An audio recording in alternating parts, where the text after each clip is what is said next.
Un phénomène complètement stupéfiant serait sur le point de remettre en question la suprématie chinoise. En effet, l'économie chinoise qui subit en ce moment de sérieux revers et serait même sur le point de s'effondrer. L'élément déclencheur a été le marché immobilier chinois qui est basé sur une gigantesque pyramide de Ponzi de 2 000 milliards de dollars. Je savais que ce secteur était en difficulté, mais je ne pensais pas que la situation évoluerait de façon aussi dramatique et qu'elle se dégraderait aussi rapidement. Dans cette chronique, je vais vous parler de ce sujet et vous expliquer pourquoi cela fait peser une épée de Damoclès sur le monde entier. Cette crise qui va inévitablement à plus ou moins brève échéance se propager à l'ensemble des économies de la planète aura un impact majeur sur notre vie quotidienne, nos finances et l'accélération de l'inflation que nous subissons actuellement. Pour bien appréhender ce phénomène, faisons un petit retour en arrière historique.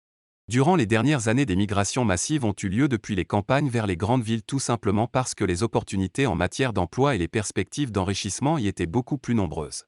De ce fait, cela a généré une énorme pression à la hausse sur la demande de biens immobiliers.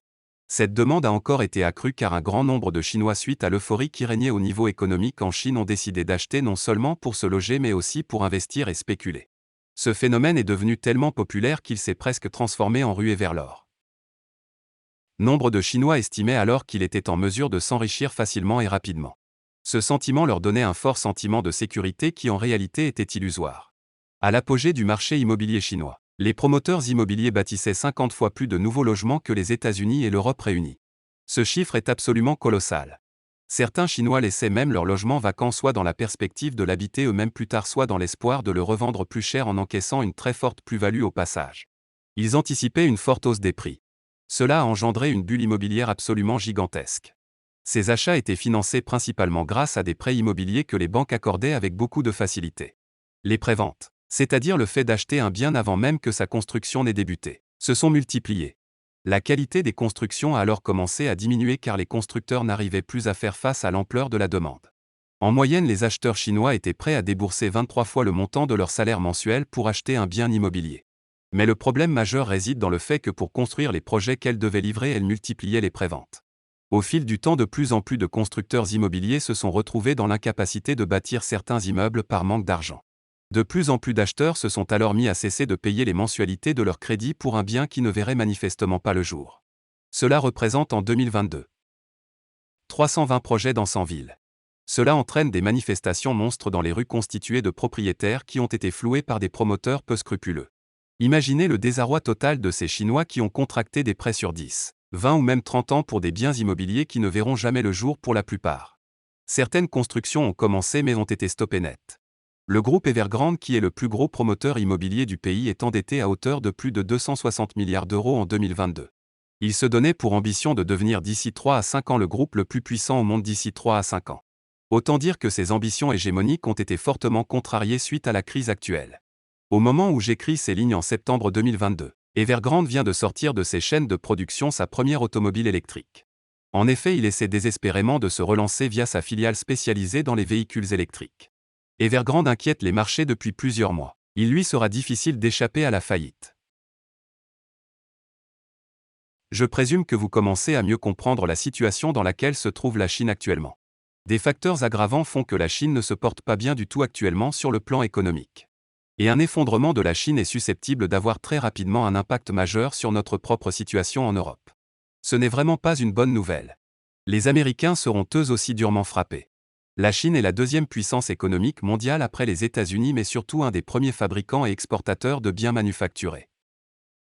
Le réveil de la Chine a débuté en 1979 après un accord diplomatique avec les États-Unis qui lui ont permis de s'ouvrir au monde et de devenir en seulement 20 ans un des plus gros acteurs économiques mondiaux. Cela a généré des investissements massifs provenant des 4 coins du monde. Quasiment toutes les grandes entreprises mondiales ont investi en Chine dans l'espoir de profiter du miracle chinois. Cela a accéléré le développement des infrastructures et l'émergence d'une classe moyenne à haut revenu. En 20 ans, la taille de l'économie chinoise a été multipliée par 11, ce qui est absolument prodigieux. Ces résultats leur ont permis de dévaluer leur monnaie de 40% afin d'accroître l'attractivité de leurs produits. Parallèlement, ils sont montés en gamme et se sont hissés aux premières places mondiales dans les domaines de la recherche et de la technologie. Les économies modernes sont fortement interconnectées les unes avec les autres. Déjà avant cette crise immobilière, la Chine subissait déjà des difficultés suite à la politique du zéro Covid qui a déstabilisé totalement l'outil industriel. Le régime a fait preuve ces dernières années de beaucoup de brutalité et d'autoritarisme. L'attractivité des investisseurs étrangers pour la Chine commence à s'effriter et beaucoup d'entreprises décident de délocaliser leur production dans des pays comme l'Inde. La croissance économique avait déjà beaucoup baissé. Pour faire face à ces difficultés, les autorités du pays ont injecté 59 milliards de dollars afin d'enrayer cette chute. Malheureusement, dans un climat de peur et d'incertitude vis-à-vis des marchés chinois, cette stratégie peine à donner des résultats. Au contraire, cela va avoir pour conséquence de susciter encore un peu plus d'inquiétude et de défiance vis-à-vis des autorités étatiques chinoises. Un cercle vicieux se met peu à peu en place. Après cette injection massive de liquidités, la situation économique ne s'est pas améliorée. Bien au contraire. Les États-Unis, se rendant compte de la situation qui prévaut actuellement en Chine, ont commencé à vouloir auditer les multinationales chinoises, afin de déterminer jusqu'à quel niveau elles étaient endettées. Ils se sont heurtés à un refus catégorique des autorités chinoises. L'Inde, 75 ans après s'être affranchie de la colonisation britannique au prix d'une sanglante partition avec le Pakistan, affiche une croissance insolente en 2022. Elle a dû se relever durant près d'un demi-siècle afin d'essayer de former une démocratie égalitaire. Et si l'Inde parvenait à se hisser au niveau de la plus grande puissance économique du futur, elle est actuellement en pleine ébullition économique, soutenue par le secteur des technologies. Le fait que les patrons de Google, Microsoft, Adobe, IBM soient d'origine indienne représente un symbole fort. Néanmoins, l'Inde souffre encore de graves carences. Les inégalités sociales qui se sont encore aggravées suite à la crise sanitaire de la Covid-19. Un chômage de masse qui continue d'atteindre un niveau endémique. Un outil industriel qui reste fragile. Ce géant d'Asie du Sud est encore à la recherche de son modèle de développement. Aujourd'hui, l'Inde surprend par sa capacité de créer, d'innover grâce à des avancées particulièrement rapides qui la dotent d'une croissance phénoménale. Mais elle reste également versatile. Ce pays, qui est aussi un véritable continent, semble résister à merveille à la crise économique et sociale provoquée depuis 2020 par la Covid-19. Elle a pourtant payé un lourd tribut suite à ce fléau. Le FMI estime que le PIB de l'Inde atteint 11,5% pour l'année fiscale 2021 à 2022 et peut-être même davantage selon l'OCDE. Ce qui place l'Inde à la première place mondiale en matière de croissance économique. L'Inde défie les prédictions notamment grâce à l'accroissement exponentiel de son marché intérieur de consommation. Sa classe moyenne augmente rapidement. Énormément de femmes sont actives. Ces villes bénéficient d'une forte croissance. Elle bénéficie d'une pyramide des âges à son avantage, 72% de sa population a moins de 30 ans. Elle bénéficie d'infrastructures au débit particulièrement performantes. En Inde, le commerce en ligne progresse de façon vertigineuse. De nombreux investisseurs étrangers placent leur argent dans ce secteur. Pour soutenir son économie et sa population, le Premier ministre Narendra Modi a mis en œuvre avec l'aide de son gouvernement plusieurs mesures majeures. Instauration d'un système de protection sociale pour soutenir les populations les plus précaires. Des aides pour soutenir les PME. Des investissements massifs dans les infrastructures. Des politiques privilégiant les productions locales ainsi que la résilience et l'autosuffisance industrielle. L'Inde s'efforce de réduire sa dépendance face à la Chine, ce qui est susceptible d'offrir des opportunités aux entreprises françaises. Pour encore mieux appréhender la situation actuelle de la Chine, remontons au krach qui est survenu en Europe en 1848. Il a par ailleurs mené à l'indépendance de beaucoup de pays et a eu un impact décisif dans l'émergence de l'identité nationale de beaucoup de nations européennes. À l'instar de la France, de l'Allemagne, la Belgique ou encore la Suède. Les événements de 1848 se traduisent par la conquête du pouvoir par Napoléon III. Rapidement, il transforme le régime républicain en une dictature. À cette époque, tout le monde tablait sur le fait que les compagnies de chemin de fer qui avaient le vent en poupe allaient être en mesure de verser durablement des rendements annuels de 30 à 40%. Ces faits sont d'ailleurs relatés dans les romans publiés à ce moment-là. Les rendements des compagnies de chemin de fer étaient bons mais pas au point d'assurer durablement une telle rémunération de façon durable. Cette fièvre ferroviaire a abouti à un effondrement total des sociétés et des banques qui avaient investi dans le secteur des chemins de fer. En Europe, la crise a été atténuée grâce à la ruée vers l'or en Californie qui avait soutenu durant quelques années l'économie mondiale. Cette ruée vers l'or a par ailleurs ruiné la Californie, mais c'est une autre histoire. Dans son roman publié en 1925, Blaise Cendrars relate merveilleusement comment la découverte d'or en Californie a paradoxalement totalement ruiné le milliardaire suisse Johann August Sutte. Des individus affluent alors de toutes parts à la recherche du précieux métal. Sutte a accumulé une véritable fortune au fil des années. Sur ces terres a été dégotée la première pépite d'or en Californie le 24 janvier 1848. Cette découverte coïncide avec l'invention de la photographie, ce qui a permis d'immortaliser cette course folle des débuts de la ruée vers l'or. Mais cette arrivée massive d'or sur les marchés internationaux a permis à l'économie de se redresser rapidement et de ce fait l'impact de la crise de 1848 a été atténué. Mais à cette époque, une telle crise aboutissait à des révoltes et à la construction de barricades. C'est exactement ce que redoute la Chine actuellement. En remplaçant les chemins de fer par l'immobilier, vous pouvez transposer à la Chine d'aujourd'hui les événements de 1848. Dans les premiers temps du miracle économique chinois, au minimum 30% de la croissance économique est induite par l'immobilier. Et même beaucoup plus si l'on considère les activités industrielles afférentes comme le béton.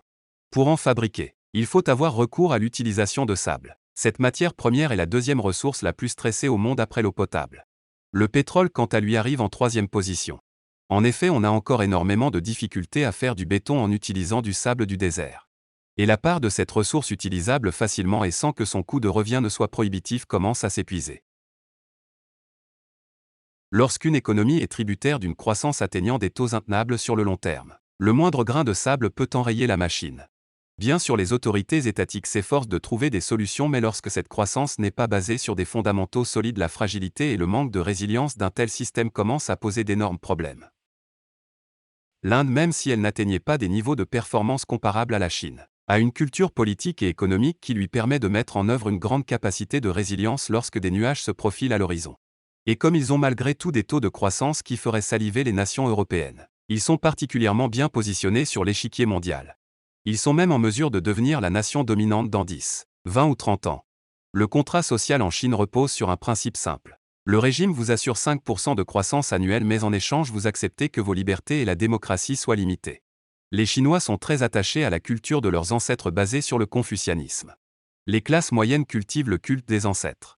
Il est basé sur un accord tacite. Les ancêtres doivent être respectés et en échange ils doivent assurer à leurs descendants un avenir matériel supérieur au leur. Faire en sorte que leurs enfants réussissent mieux qu'eux. Ce contrat social a très bien fonctionné durant les 40 dernières années. Ainsi, les réformes économiques de Deng Xiaoping, 1904-1997, ont été très bien acceptées. Il a réussi avec succès à créer une sorte d'hybridation entre le communisme et le capitalisme.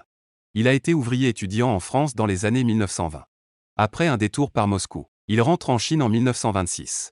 En mai et juin 1989, il réprime dans un bain de sang les troubles sociaux qui dénoncent une absence totale de liberté en Chine.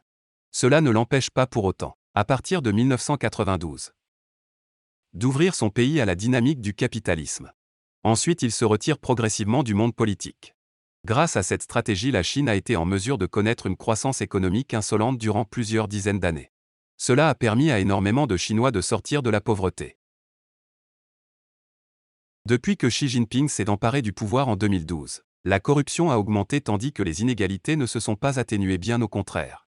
Les prévisions de croissance économique pour 2022 atteignent seulement 3%, ce qui est un taux ridiculement bas. La menace principale à laquelle doit faire face le pouvoir étatique chinois vient du peuple qui pourrait bien se révolter et faire vaciller le régime en place. La Chine essaie de détourner l'attention des problèmes économiques en tentant de prendre Taïwan par la force. Mais elle agira avec prudence. Elle observe la déroute actuelle de l'armée russe qui pourrait bien aboutir à un affaiblissement durable de la Russie. Et plus la situation évoluera en faveur de l'Ukraine, plus la paix dans le détroit de Taïwan sera probable.